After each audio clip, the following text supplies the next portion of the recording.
You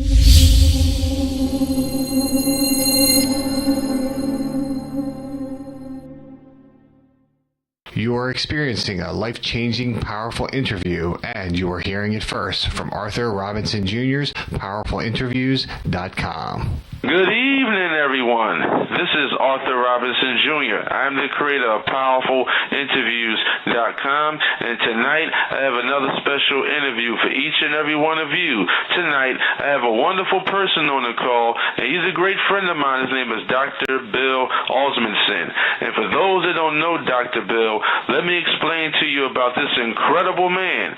Dr.bill Osmunson grew up in Kenya, received his public health master's degree and Doctor of Dental Surgery degree from Loma Linda University. As a dentist for 33 years, and now with two son-in-law dentists working with him, Dr. Bill is president of Washington Action for Safe Water and a member of the International Academy of Oral Medicine and Toxicology, and that is an awesome resume. And without further ado, I'd like to welcome Dr. Bill Osmunson to the call. Nice to be with you, Arthur. Well, I'd like to thank you, Dr. Bill, for taking time out of your busy schedule to educate me and my audience worldwide about the dangers of fluoridation. I gladly appreciate it. You're welcome. It's nice to be here. Now, what I would like to know, and can you educate me and my audience about who you are, how long you've been in your powerful industry, and what are the dangers of fluoridation? And can you break that down in layman's terms?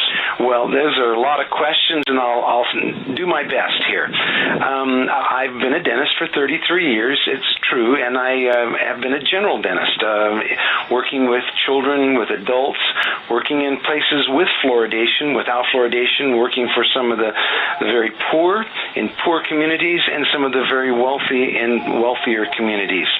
So I have a broad spectrum of background, and for about 25 years I promoted the addition of fluoride to water for the reduction of dental decay.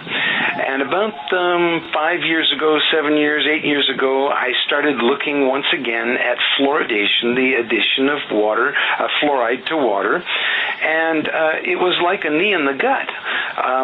We have serious problems with it. First off, we're getting too much fluoride from too many places. In other words, we're getting fluoride from post-harvest fumigants, from pesticides on our foods, from post-harvest fumigant is when they have a say like lettuce or any product that's come off the farm and it's in a warehouse or it's being shipped to the stores. If it's like lettuce, we want that lettuce to stay perky and fresh and nice. And so if it starts to wilt early or it gets bugs or mold on it early, then they have to throw it away. And throwing away food is 100% loss for the manufacturer, the farmer, and everybody. So what they do is they fumigate those nuts and seeds and produce with fluoride now, hydrogen fluoride.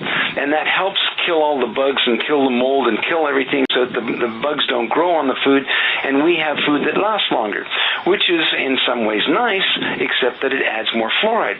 And of course, when you go to the dental office, well, you get more fluoride with fluoride treatments, or you may get it in your fillings that have fluoride in them, or you may, the tooth-colored ones sometimes do, or some of the bases do, and you may get fluoride varnish, or you might have a fluoride wash at home and a mouthwash, or you might have fluoride with toothpaste that is there. So there's fluoride from many sources. You have fluoride in floor polish. You have fluoride in your Teflon pans and in your Scotch Guard, and it's in many, many places. It's a wonderful, wonderful element for helping us improve our industry. The problem is back in the 1950s, there weren't a lot of these sources of fluoride. Now we have a huge increase in the amount of fluoride, and as I looked at the research, I go, my goodness, we're having an increase to 40% in the United States of children that are showing dental fluorosis. This is a biomarker, an absolute indication that these children have had too much fluoride. Well, if 40% of the population is getting too much fluoride.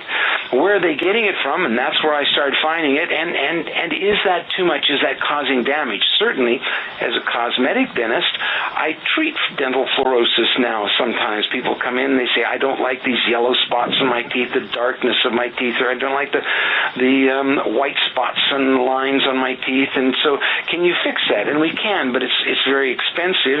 And some of it is from dental fluorosis. So we're getting too much, and we're getting it from many different sources. No one is really speaking up, or very few in my profession are speaking up, saying we're getting too much fluoride and it's causing damage. So that's where it really, really rings true with me, is we're getting too much.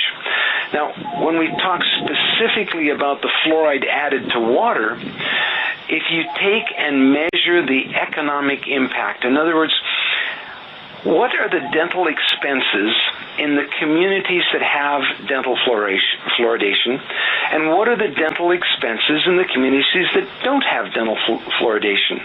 And we find that there's virtually no difference. Sometimes you'll see a little bit more in one community or a little bit more in another community, but we don't see much difference. For example, if you had two communities, one with vaccinations for polio, and another community without vaccination for polio, and after 50, 60 years of these vaccinations, you went and you said, let me look at this. What are we paying for treatment of polio in one community and the other community, and you found that the expenses were the same?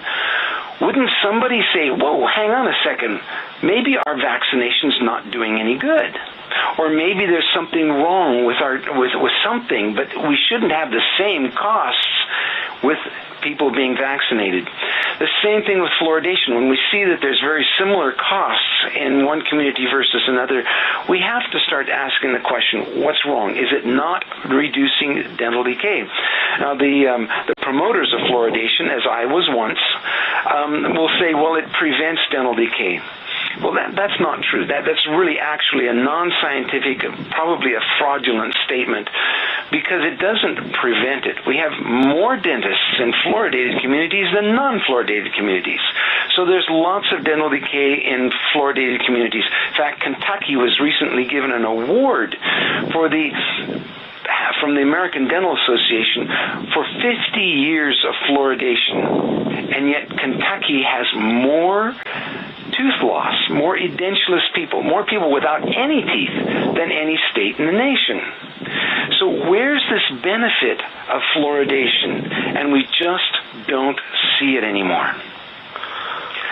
But dental fluorosis basically breaks down your gums and breaks down your teeth over a period of time? It breaks down, well, it's the teeth that it bothers. It does kill the gums somewhat, but the amount in the water fluoridation does not seem to be a problem. It has to be higher concentrations to start damaging the gums.